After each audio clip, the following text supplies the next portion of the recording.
Agora a gente vai falar de um assunto que é muito importante para o cenário, não só o cenário de Web3, mas também para o cenário de esportes, de games, que é a parte de marketing, publicidade, eventos, que é onde a gente também fala de educação, é onde a gente vê que o mercado Web3 ele é o que é no Brasil hoje, por conta da educação, e a educação muitas vezes se dá não só pelos criadores de conteúdo, mas pelos eventos.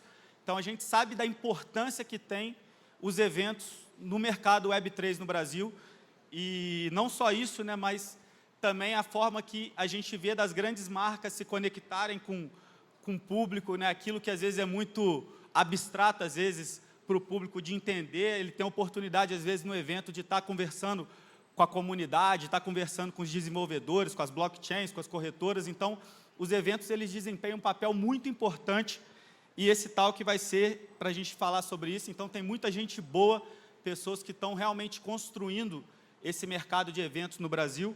Eu vou chamar agora, para ser a mediadora disso, Valéria Garcia, diretamente de Belém, do Pará. Falei que veio gente do Brasil inteiro, esqueci de falar de Belém.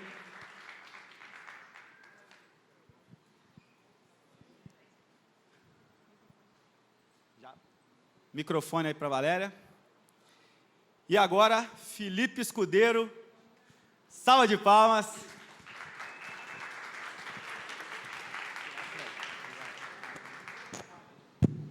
Isaac, da CoinTimes.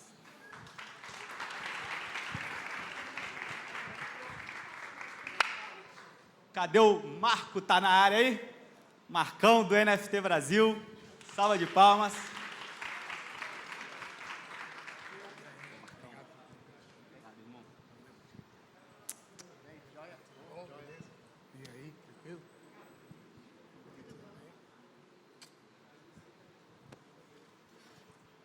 Bom, podemos começar? Pode começar?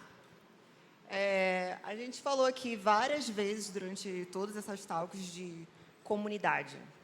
Mas a grande verdade é que não dá para construir uma comunidade se não tiver o trabalho de vocês, que são pessoas que gerenciam eventos, pessoas que estão ali diretamente dentro de um veículo de comunicação.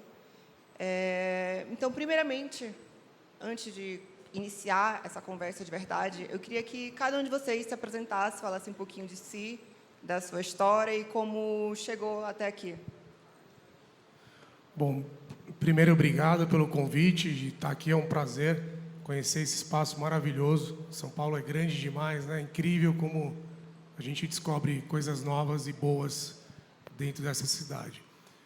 Falando um pouquinho de mim, eu comecei na Web3 desenvolvendo alguns eventos. Primeiro, o SP Crypto Hub, que é um projeto que veio do Rio de Janeiro, o Rio Crypto Hub, e a gente realizava todo mês alguns meetups, e aí foram 12 meetups, e aí depois teve a ideia de transformar no NFT Brasil. Então, essa foi a minha vivência até aqui com eventos e na parte de Web3. Então, acho que um resumo é isso. Boa, boa. Fala, gente, boa tarde, prazer. Eu sou Isaac, sou um dos cofundadores do CoinTimes. É uma plataforma de uma das maiores plataformas de entretenimento e mídia aqui no mercado cripto brasileiro. Nós estamos protocolando todo esse mercado agora, juntamente com a XRPL, onde a gente está aí com um grande desafio de mudar todo esse mercado de marketing, né? O mercado de marketing precisa ser mudado, as pessoas precisam ter controle sobre seus dados novamente, as empresas precisam entender o papel delas nesse meio e ter mais qualidade de informação, né? Sair um pouco das big techs, onde basicamente toda a nossa vida está sendo controlada aí por 5 grandes empresas, e a gente está mudando um pouco esse cenário, né? Então, vamos falar bastante sobre isso. Legal. Eu sou Felipe Escudeiro, eu sou um cara que cria conteúdo no mercado cripto desde 2018, né? Você pode procurar lá o Bitnada no YouTube, no Instagram e tal. E fui convidado, sei lá, em 2018, sei lá, para fazer parte ser speaker, né, de um evento. E no Brasil, onde era muito raro, né, eram apenas meetups e tal, como o Marco falou, era uma coisa menor assim. E ali saiu a vontade da gente tentar profissionalizar um pouquinho mais, trazer um pouquinho mais essa bandeira da cripto para dentro do Brasil, porque a gente já via eventos fora do Brasil muito grandes, muito fortes. E a gente falou, cara, por que não o Brasil, né? Porque, pô, por que a gente não pode ter um negócio legal também? E aí eu fundo, né, o Beat Sampa, ali em 2019, e a gente vem aí desde 2019 fazendo uma edição por ano. A gente não teve ano de pandemia, né? Então 2020, 2021 não teve como fazer, mas a gente vem aí de 2019, 22, 23, agora, iniciozinho desse mês, a gente fez a edição de 2024, que foi a maior edição que a gente fez aqui no Brasil. E foi animal. Foi grande. Foram 4.500 pessoas, né? Eu mesmo já fui presente em 2 dos seus eventos, então é realmente um prazer estar aqui com você, todos vocês. E a minha primeira pergunta que eu queria direcionar era justamente para você, Felipe. Você tem já, através do Beat Sampa, uma comunidade super engajada com criptomoedas e blockchain. A Inations, ela conversa mais um pouco com outro público, que é o público do futebol, o público do e-sport. E eu queria saber qual a sua visão da organizar eventos assim para criar a comunidade e como você vê hoje a galera do games super interessada nesse universo Web3. Total. Cara, eu vejo o seguinte, o mercado cripto, ele tem muitas vertentes, né? Então, você tem um carinha que gosta de fazer trade, você tem o carinha que gosta de especular moeda, tem o carinha que gosta de fazer hold e tem o carinha que gosta dos jogos, né?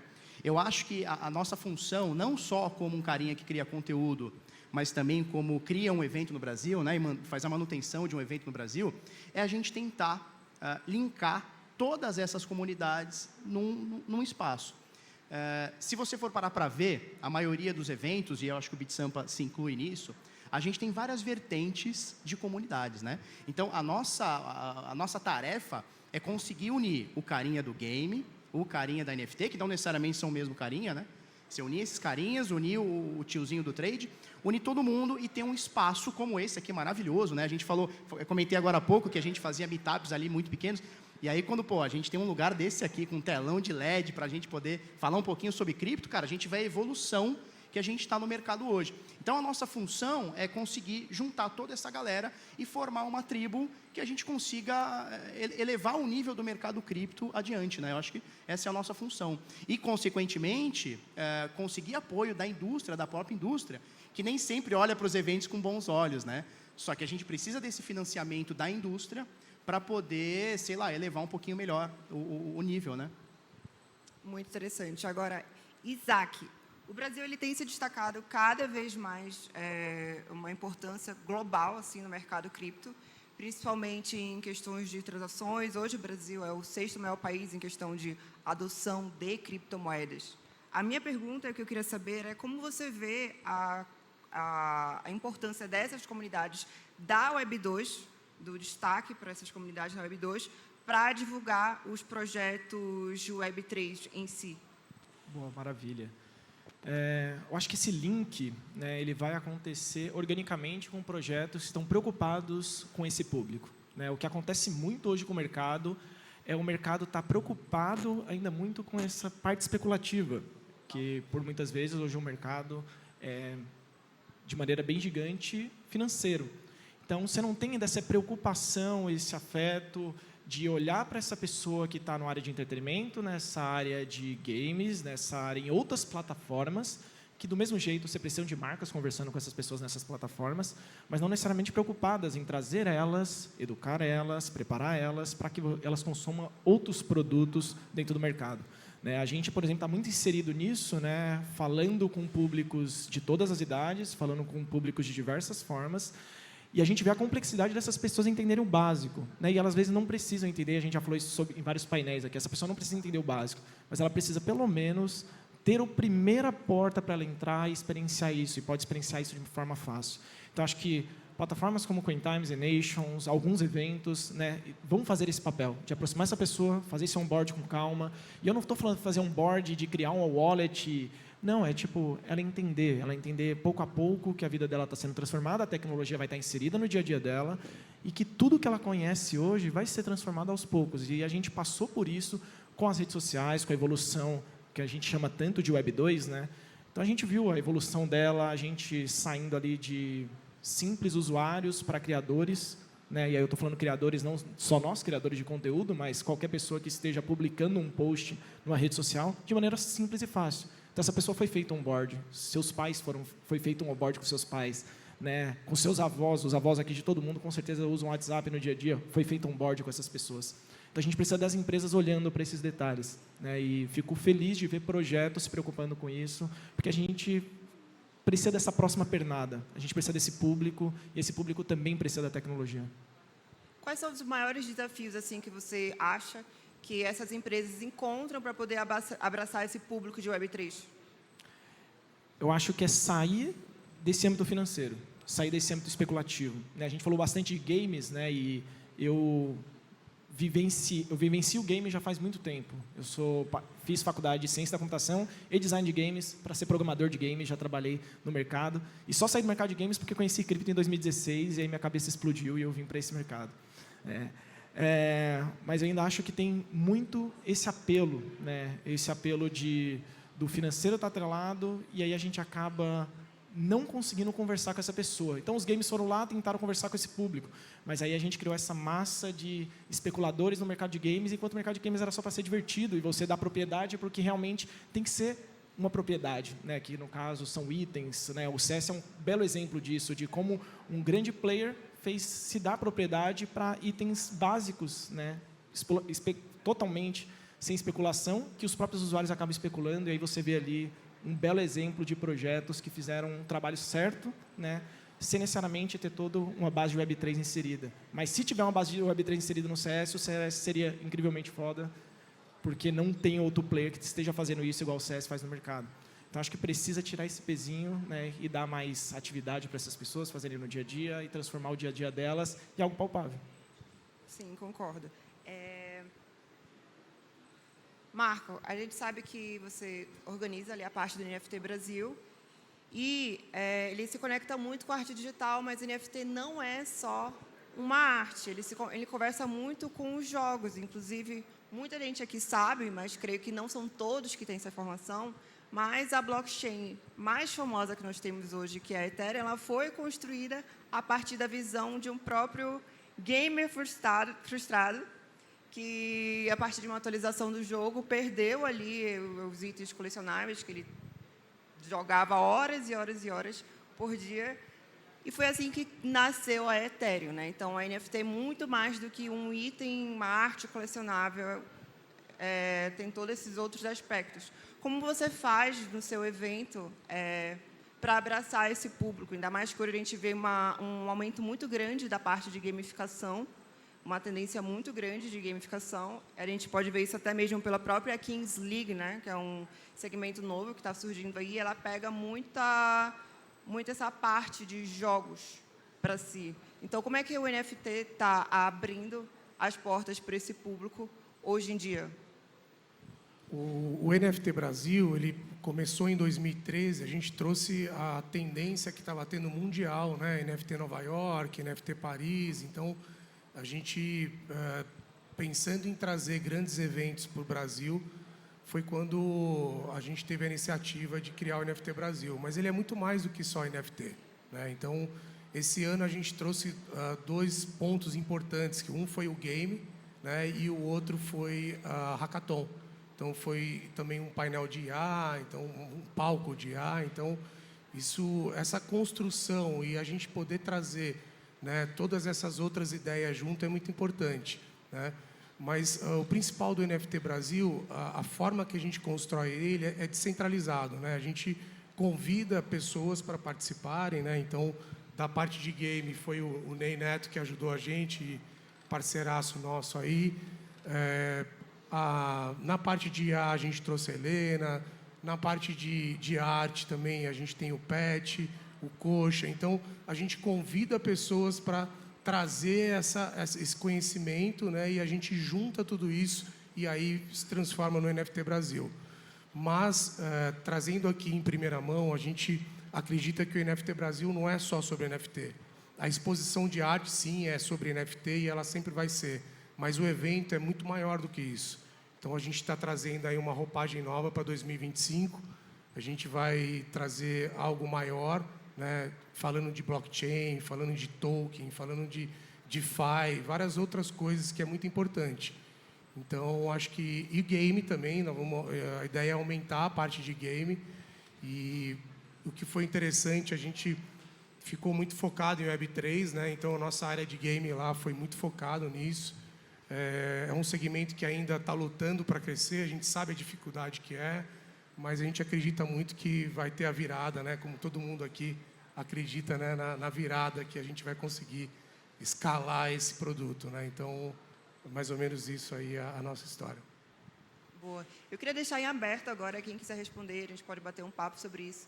Mas eu já falei que antes a Inês ela acaba se aproveitando de outros públicos, que é o público do futebol, o público gamer. E eu queria saber da opinião de todos vocês, como vocês veem o aumento do interesse da Web3 a partir dessa comunidade, da comunidade gamer, da comunidade do futebol, da comunidade do esporte, para o crescimento da visão blockchain de modo geral, assim, porque hoje cerca de 20% da população do Brasil já investe em criptomoedas, inclusive o interesse da comunidade em cripto é muito maior quando a gente vê segmentos assim, de investidores, é muito maior os investidores de cripto que na própria B3. Então, como vocês veem projetos como a própria Nations, que abraça esse outro público, para aumentar o engajamento do universo cripto aqui no Brasil? Bom, eu acho que o game ele é uma porta de entrada muito importante, né? Você consegue pegar muitos jovens, eu acho que muita gente olha o game como uma porta de entrada para poder falar com esse público. Então, não só o game, futebol, tudo que você tem um pouco de fanatismo, né? Aquela coisa que você gosta, que você ama, eu acho que é muito importante a gente olhar para isso, né? Então, a parte educacional é muito importante, então a gente vem atuando muito isso, né? Não só os meetups mensais, onboards sociais nas comunidades carentes e também os hackathons, a gente está olhando muito para a educação. E todo mundo, não é só Web3, né? O governo, todo mundo que quer entrar e quer ter novos entrantes, eles olham para o game, né? Porque é uma categoria que tem muita gente jovem, né? Muita gente conectada, né? Então, eu acho super importante falar com esse público, eu acho que faz total sentido e eu acho que está conectado com muitas coisas, né? Conhecimento, faturamento, volume. Então, acho que game e futebol é extremamente importante para vários segmentos, inclusive Web3. E falar em questão de comportamento do gamer, né? É a coisa mais simples para ele entender o mercado cripto, porque ele já vivencia isso. Qualquer jogo hoje tem um modelo monetário rodando dentro dele, tem propriedade intelectual rodando dentro dele, e esse cara já está acostumado com isso. Ele já está acostumado a fazer um money-in, depositar um dinheiro, trocar por algum que seja um sistema de ponto, como por exemplo um LoL, um RP ou um Fortnite ali com V-Bucks. Já tem um movimento disso acontecendo, ele já entende, ele já sabe o que é um depósito, o que aquele dinheiro lá internamente vai fazer, como que funciona aquele dinheiro internamente, quais são os customizáveis que ele vai poder comprar, quais são as skins que ele vão poder fazer, o que aquelas skins valem, se ele pudesse ter a oportunidade de negociar aquelas skins raras, ele faria isso. Então, ele já está acostumado, né? Ele já está vivendo isso, já é algo comum. Qualquer pessoa aqui que já jogou algum jogo na vida entende essas propriedades. Então, é um passo muito simples para ele estar dentro da Web3, porque ele já está inserido nisso. Essa economia já existe, né? A grande questão é como as marcas vão começar a receber isso, porque modelos de negócio mudarão, né? As empresas precisam mudar seus modelos de negócio para isso. Eu acho que o grande case do ciclo passado, que todo mundo fala muito mal dos play to earns, eu falo, eles validaram um lindo modelo de negócio, porque a gente saiu de um modelo pay to win para o modelo pay to play, para depois bater um modelo free to play, e agora a gente tem um modelo de marketplace, onde a pessoa pode jogar gratuitamente, a marca pode ganhar por vários modelos de customizáveis, como skins, e agora ela pode ganhar também no marketplace com essas ofertas disso. Então, as empresas olhando isso, você tem novos modelos de negócio sendo criados a partir disso. E aí vem todo um volume aí também para a gente falar de marketing, negócios sendo criado em cima desses novos modelos. Então, as empresas elas precisam se reinventar a partir disso, os usuários já estão querendo isso, e a gente vê isso claramente com o movimento do Fortnite, dando mais poder para a sua comunidade, está criando os mini-jogos, os eventos, as experiências. O Roblox já faz isso há muito tempo, o Minecraft já faz isso há muito tempo. Né? Então, a gente está cada vez vendo os jogos dando esses passos. E é legal ver esse movimento. Então, o mercado games ele é essencial para que o mercado cripto e o mercado de blockchain desenvolva. É o mais simples e o mais fácil que a gente tem próximo entre as duas webs. Isaac, eu queria dar um passinho um pouquinho atrás, porque a Valéria disse uma coisa muito interessante. Né? Ela disse, a gente tem hoje mais investidor cripto do que investidor na B3. E é muito fácil a gente entender por que isso acontece. Porque a barreira de entrada para você comprar hoje uma ação ou qualquer produto na B3 É alta pra caramba. é muito maior do que você comprar cripto. E eu vou falar uma coisa aqui que talvez não seja todo mundo que concorde. Nós estamos ajudando a piorar essa entrada do investidor que não está no mercado cripto para o mercado cripto. Por exemplo, você vai lembrar, você falou que você está no mercado desde 2016. Como é que era comprar Bitcoin em 2016? Você ia na boca do caixa, fazer depósito. E recebia cripto na sua carteira depois de ter feito um cadastro de e-mail e nome numa corretora. Exatamente. Hoje, como é que é para comprar cripto numa corretora? Alguém sabe como é que é? KYC, foto da mãe, foto do pai, foto do pet, mandar um endereço, aí faz um videozinho, aí faz uma cartinha dizendo, eu estou comprando Bitcoin. Então, a barreira de entrada está muito difícil, comparado ao que era quando a gente chegou no mercado. E se a gente for parar para ver desse viés, como é que a gente vai fazer para o carinha hoje, que não está ligado nessa parte especulativa, está talvez ligado numa parte de game, como é que ele vai entrar para o mercado Web3? Comentaram aqui num painel, agora há pouco, muito bem, que é o seguinte, eu entro hoje na Steam e jogo um Dotinha, e eu consigo simplesmente dar 2 cliques, ele faz uma atualização de 3 segundos e abre o jogo, eu clico em jogar, busco uma partida e eu estou jogando e acabou. No mercado Web3, o que eu preciso fazer hoje? Eu preciso ter uma MetaMask. Como é que faz a MetaMask? São 12 palavras, onde eu anoto. Eu anoto no papel, mas teve uma enchente esse ano lá no Rio Grande do Sul e tem relato de gente que anotou no papel e perdeu na enchente. Então, eu tenho que ter uma hardware wallet, precisa ter uma OneKey. Como é que eu faço? Como é que eu não faço? Então, assim, já deu uma barreira de entrada meio ruim. Então, sendo muito honesto, eu acho que hoje a barreira de entrada para a gente entrar em cripto, seja comprar minimamente uma criptomoeda, ou seja, começar um jogo Web3, eu acho que ela está maior do que era anos atrás. E aí, eu acho que, mais uma vez, a gente precisa dar um passo para trás e a indústria precisa olhar para isso e falar assim, peraí, nós temos um problema. Qual que é o problema? O problema são todas essas barreiras. Como é que a gente faz para resolver isso? Eu vou te citar um case que a gente está fazendo na nossa comunidade, tá? Que a gente está, com muitas aspas, resolvendo esse lance da burocracia de comprar através de uma corretora cripto. Que é o seguinte, a gente criou o P2P do jeito que tem que ser, o P2P raiz. Como é que funciona? Você entra na comunidade, tá? Então existe uma barreira financeira ali para você poder entrar. Isso já lima muita gente, principalmente o cara que a gente não quer, o golpista e tal. E a gente faz um sisteminha muito básico, que é o seguinte, oi, eu tenho R$1.000 aqui no Pix. Alguém aceita me mandar R$1.000 em Bitcoin? Aí de vez em quando chega alguém e fala assim, eu aceito. Aí eu mando a minha chave Pix, o cara manda R$1.000 para mim, eu mando o Bitcoin para ele, ou seja, o STC, e a gente não tem barreira nenhuma, porque, segundo a própria lei brasileira, se você não é um P2P profissional, ou seja, aquele que faz de forma esporádica e tal, você consegue não precisar ter isso como profissão, ou seja, você não precisa reportar, você não precisa nada. Então, assim, cara, e assim, olhando agora em retrocesso, né, que a gente começou a fazer isso esse ano, tem, sei lá, uns 3, 4 meses, vem dado muito certo, a gente já fez 1.700 operações P2Ps, ou seja, de raiz, do jeito que teria que ser. E olhando para trás, cara, por que a gente já não está fazendo isso? Por que a gente está complicando cada vez mais? Então, eu acho que hoje o papel da indústria, eu acho que a gente tem que se incluir nisso daqui, como é que a gente vai melhorar a entrada da pessoa e não piorá-la, que é o que eu sinto hoje. Estamos piorando. Posso te falar como que a gente está fazendo isso? Lá no CoinTimes você contou um pouco da sua experiência, né? Então o CoinTimes ele tem 2 versões, né? Basicamente a versão para o usuário comum e a versão para a empresa. Então o usuário comum utiliza o CoinTimes, as empresas utilizam o CoinTimes Network, né? No CoinTimes a pessoa simplesmente ela instala uma extensão no navegador ou baixa o aplicativo e pronto. Ela começa a ganhar cripto de maneira passiva, navegando na internet, comprando, lendo, navegando, fazendo qualquer coisa. Por quê? Porque seus dados valem alguma coisa. E você deve ser recompensado realmente por eles. A gente não está na parte financeira, a gente está na parte de entretenimento, né? Então, a gente quer mudar um pouco essa dinâmica. De maneira simples, o usuário não precisa criar carteira, ele não precisa fazer nenhuma dor de cabeça, ele instala e já começa a ganhar. É um stream de dinheiro acontecendo em tempo real. A cada anúncio que você vê, a cada interação que você faz, o usuário vai recebendo Satoshi. A gente tem usuário da Angola, a gente tem usuário na Europa, a gente tem usuário aqui no Brasil, a gente já está com mais de 130 mil usuários utilizando o produto, simplesmente ganhando dinheiro da maneira mais simples possível. Ele não precisa fazer nada além do que abrir um aplicativo e navegar e usar o que ele já faz hoje. Não tem KYC? Não tem nada. Ai, coisa boa.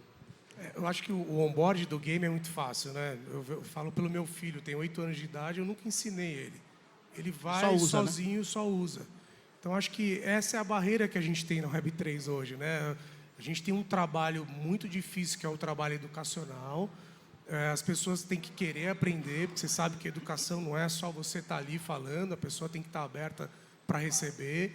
Então, eu acho que o game, o futebol, você já nasce com isso meio que na essência, né? Você já começa a se divertir, começa a jogar. Então, tem essa barreira aí que eu concordo com vocês, que é complicado mesmo. E sensacional, nem sabia que se comprava Bitcoin assim no começo. Eu já comecei a investir pouco depois, né, uns 4 anos atrás. Viu? Era difícil. Sim, e uma das coisas que me chama muita atenção quando o Fred me fez o convite para virar um advisor da Initiative é justamente essa facilidade. Porque, na verdade, a Initiative ela já é um projeto que funciona muito bem na Web 2, que decidiu construir uma economia na Web 3. Então, ela vai conseguir conversar com todo esse público, toda essa audiência da Web 2, sem saber quem está interagindo com o cripto, e o público de cripto também, de diversas formas possíveis, seja vindo aqui assistir um campeonato do Flashport com o Corinthians, seja comprando uma blusa do time que ele gosta. Então, não é assim meramente especulativo, sabe? Tem todo o projeto por trás e conversa perfeitamente com essa audiência, sem nem mesmo elas saberem que estão ali conversando com um projeto que tem toda uma economia na Web3. Então, esse passo para trás assim, foi sensacional. Acho que é uma sacada muito boa. Uma curiosidade que eu não sabia foi essa do Bitcoin, realmente. Era mais fácil comprar, né, Isaac? Era mais fácil. Não, era mais complexo só o sistema bancário, que a gente não tinha Pix. Isso, não tinha né? Pix, exato. Exatamente. Mas a gente tinha o caixa eletrônico, Exatamente. que era rapidinho, né? Agora não, agora é Pix, é direto, tem que ser da mesma conta, tudo Exatamente. organizadinho, né? Essa parte a gente tem um problema também de preconceito, né? O próprio NFT ele sofre um preconceito muito grande, principalmente das grandes indústrias do Web 2, né? Culpa do Neymar. Então assim, quando você vai apresentar um projeto de NFT para essas grandes empresas, os caras já viram e falam, não quero, não, até para corretoras aí, né, mercado Bitcoin, não, eu já não quero mais, eu fiz o meu marketplace, não quero mais nem ouvir falar disso. Eu falei, mas calma, não é só o macaquinho do Neymar, nós estamos falando de uma tecnologia de certificação, algo muito maior, né? Então, acho que a gente também tem que lidar com esses preconceitos da Web3, o próprio Bitcoin. Muita gente perdeu dinheiro, muita gente foi enganada. Então, mas a própria indústria acaba fazendo isso, que é o que o Felipe está falando, né? Ela olhou para o NFT não tanto como tecnologia, mas tanto como um apelo financeiro especulativo, que quando aquilo não chegou ali nas expectativas criadas, cara, isso daí não vale mais a pena. Muito pelo contrário, vale muito a pena, né? Como você pode levar a propriedade digital para tantas coisas através da tecnologia é excelente. Agora, você me pergunta, quantos projetos a gente tem hoje fazendo isso? Né? Não existe, hoje, pelo menos eu não conheço aqui no Brasil, nenhum projeto de NFT que esteja fazendo um real nível de propriedade e entregando isso na ponta para o usuário. Né? Então, falta isso. Aí, quando a empresa olha e fala que fiz uma plataforma de NFT, ela não foi bem, ela não se pagou, né? Ela não deu ROI, que é o que a empresa está olhando, cara, ele está olhando somente para o apelo especulativo. O que foi feito com aquilo?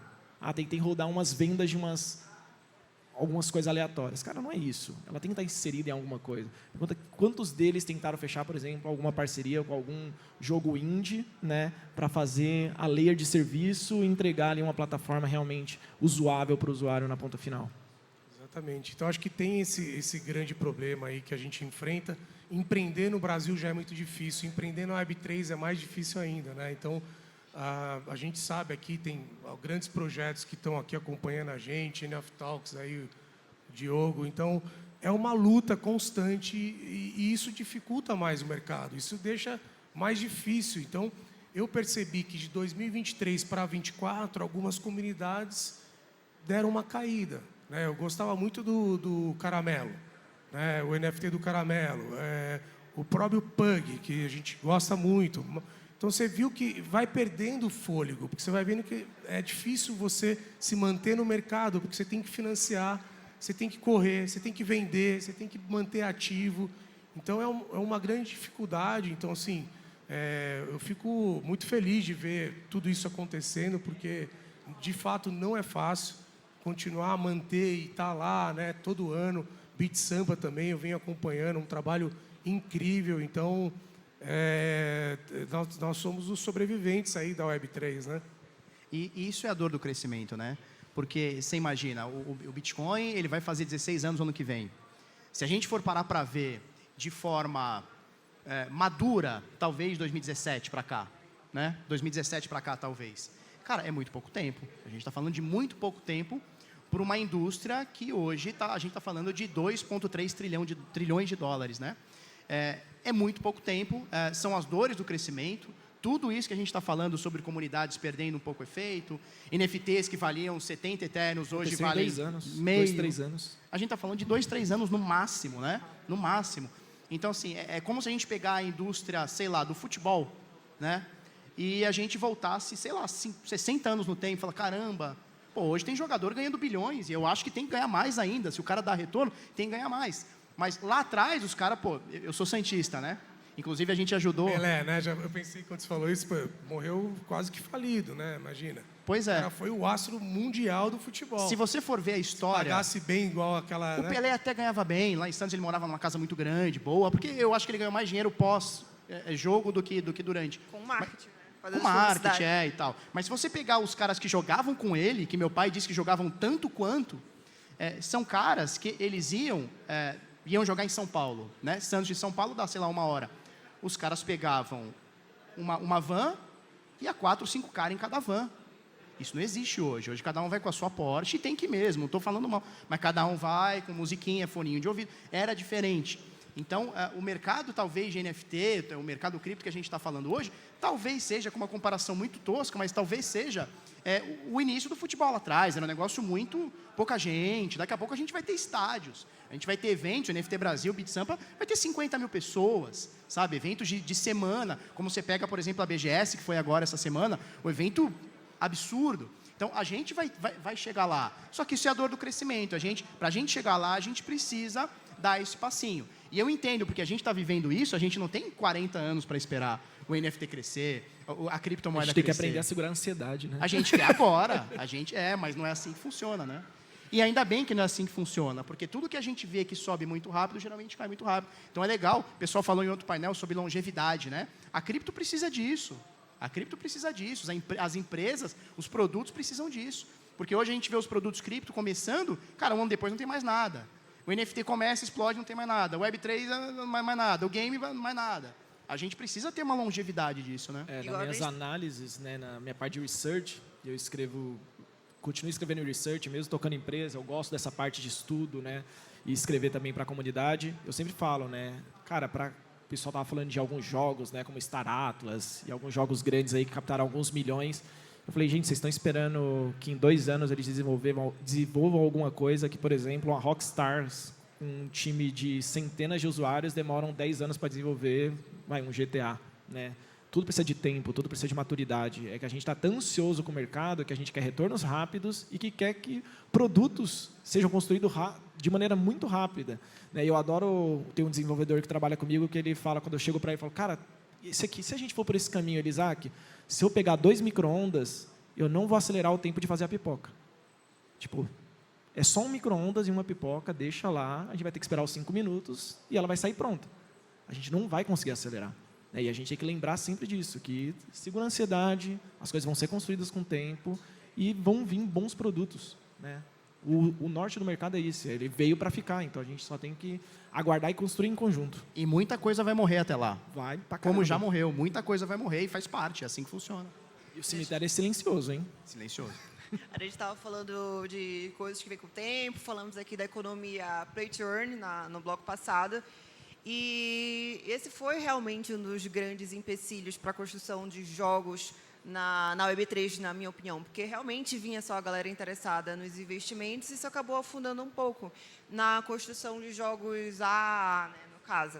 Ali naquela salinha a gente vai ter agora, com o tempo, né, 2 anos depois, a gente vê ali naquela salinha o primeiro jogo com uma economia construída dentro da Web3, que foi para nível AAA, que foi para as outras plataformas, por exemplo, enfim, saiu do computador, mas foi para o Xbox, foi para o PlayStation, que é off the grid ali, depois quem quiser pode ir Da lá Vax, experimentar. né? Da Avalanche?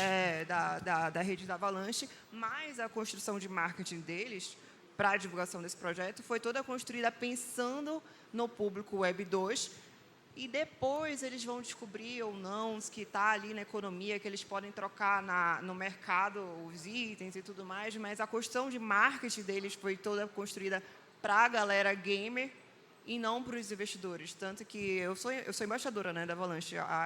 A indicação deles, quando apareciam as publicidades e tudo mais, era: galera, eu não quero que falem da Avalanche, vão lá prestigiar o jogo. E a Inations faz isso, né? Então ela está se aproveitando da comunidade de jogos que já existe, como o LoL, enfim, outros jogos que tem uma comunidade muito grande, e construiu uma economia Web3 em cima disso, se aproveitando dessas outras audiências, se aproveitando da audiência do futebol. Então realmente é uma pegada de marketing assim que pode levar o projeto adiante, assim como o Off the Grid, que está ali na salinha. Quando a gente vê essa junção de comunidades, de galera que pensa não somente no investimento em si, acaba abrindo muito mais o público. De novo, né, o que atrapalhou o game nessa parte de Web3 foram os scans, né? Tiveram muita fraude, como o NFT, como o próprio Bitcoin. Então, isso atrasou bastante a indústria, mas eu gosto de dar um exemplo, né? Não sei se vocês conhecem o projeto da WorldCoin, né? Um projeto, você conhece a WorldCoin? WorldCoin? WorldCoin, que é a verificação de íris e tal, né? Eles estão Eles voltando. mudaram o nome esses dias, né? Virou World Virou Network, World, né? WorldCoin. Exato. Eles vieram para o Brasil agora, estão voltando com tudo. E eu vejo muita gente, até a galera da EGEM, falando: não vou entregar minha íris. Eu falo: poxa, mas se a sua íris já deve estar com a Samsung, já deve estar com a Apple, né? E ainda a WorldCoin está te pagando um dinheiro para você poder, que eu acho que é justo, né? Para você poder fazer essa verificação. Então, eu acho que a gente ainda tem uma barreira muito grande por conta dessas fraudes, e eu acho que o projeto da WorldCoin, que eu gosto, a gente está responsável em fazer a escala desse projeto aí para... A ideia é abrir 25 lojas até o dia 13 de setembro, lojas físicas de verificação de íris, e eu vejo muito preconceito ainda, até dentro da comunidade. Então, eu falo: poxa, precisa abrir mais a cabeça, né? São projetos que estão chegando, eu sei que tem muita fraude no mercado, a gente vive disso, mas a gente precisa estar aberto para receber esses novos projetos. Então, acho que o game também, né? O Web3, a gente vai precisar voltar a acreditar de que é confiante, que a gente pode fazer e comprar e entrar e investir, porque é o futuro, né? Eu vejo pelo dinheiro que gasta aí com as crianças, comprando skin e não volta, né? Então, isso pode virar ser um investimento, né? Você sabe que esses dias eu estava fazendo uma live e a gente estava falando sobre aquele do Elon Musk, que é tipo isso daí, só que é um chipzinho, como é que chama? Esqueci o nome. Neuralink. E aí a galera na live falou assim: não, porque aí ele vai saber onde você está. E faz sentido, a WorldCoin é a mesma coisa, pô, né? Tem todas as informações. Aí eu falei: tá bom, você está aqui num telefone celular me assistindo, dentro do YouTube, né? Provavelmente tem uma Alexa. Tá entregando tudo, você já está pra todo entregando mundo. tudo que você ouve, que você fala, já está sendo entregue ali, né? Então, Esse é o ponto. eu Esse acho, é o grande ponto. Eu acho que o custo da privacidade é algo que a gente tem que ficar muito ligado. Eu dou muito mais valor para a minha privacidade do que, sei lá, para ganhar uma moeda, mas respeito quem quer, né, entregar a sua moeda, entregar a sua privacidade. Mas o fato é, a gente não tem mais. Por exemplo, hoje, a hora que eu plugar o meu celular no carro, ele vai estar: falta X tempo para você chegar na sua cidade, na sua casa, tá? Quer dizer, ele sabe onde eu moro. Então, nossa privacidade, ela meio que já foi. Então, se a gente for falar de privacidade, cara, vamos se esconder. Já era, já foi. Vamos para dentro da caverna, ninguém usa 3G, 4G, nada, e vamos embora. Faz parte, né? Para encerrar aqui, que já me chamaram a atenção, que falta alguns minutinhos, a gente vê, principalmente depois da pandemia, a intensificação de eventos virtuais muito maiores. Então, eu queria saber, na opinião de vocês, como vocês fazem para manter essa comunidade engajada, tanto de forma online como nos eventos presenciais também. usem o CoinTimes. O CoinTimes hoje a gente entrega uma solução completa para as empresas engajarem, criarem missões, a gente consegue validar que os usuários fazem ações, né? Então a gente consegue entregar esse real engajamento para as empresas através de ambientes que desde simulação de airdrop a execução de qualquer coisa que uma comunidade queira fazer, né? Então hoje a gente usa a nossa própria plataforma, né, para fazer qualquer tipo de engajamento. A gente não está na área de eventos, né, mas a gente acaba fazendo com que nossa base caminhe, né, e esteja com a gente através da nossa própria plataforma, e convido até vocês a estarem com a gente. Com certeza, obrigado. Da nossa parte, tudo que é evento físico, a gente preza por ter um link de um streaming para online. Então, se você pode estar fisicamente, bom. Se você não pode, você entra online. Mas o importante é você não perder o conteúdo que está sendo feito ali. É um trabalho grande para gerar esse conteúdo. Então, o NFT Brasil é o único que a gente não conseguiu fazer isso ainda, porque é um custo alto, né? Então, mas os meetups, os onboards sociais, geralmente a gente põe uma câmera e bem armadora, assim, uma câmerazinha, um celular, gravando e a gente rodando isso no YouTube. Total, eu acho que entrem em comunidades, se especializem, procurem boas comunidades, né? Porque comunidade ruim tem muita também, como qualquer mercado. E é isso, turma. Vamos fomentar o mercado, vamos chegar lá. A gente está no início. Tenho certeza que a eNations fazendo meetups como esse aqui, né? Eventos como esse aqui, vão acrescentar muito na comunidade. E é isso, vamos fomentar o negócio e a gente vai chegar lá, tenho certeza disso. E você falou uma coisa importante, ainda estamos no início. Estamos muito no início. Considerações finais, querem falar mais alguma coisa? Bom, eu queria convidar todos vocês. Em 25 a gente começa a nossa programação. Vão ter meetups, vão ter onboards sociais nas comunidades carentes, vão ter hackathon. E aí a gente finaliza esse projeto com o grande evento na Bienal. Convidar todos vocês para estarem lá. Eu sempre recomendo, baixem o CoinTimes, acompanhem a gente e comprem Bitcoin. Show, e o BitSampa, ano que vem, mais um ano aí que a gente estará na labuta aí, vamos lá, bitsampa.com, estaremos lá, convido a todos aí a estarem presentes conosco aí, e agradeço a turma da eNations aí, baita evento, muito obrigado. Muito obrigada. Obrigado, Valeu, gente, obrigado. Uma salva de palmas.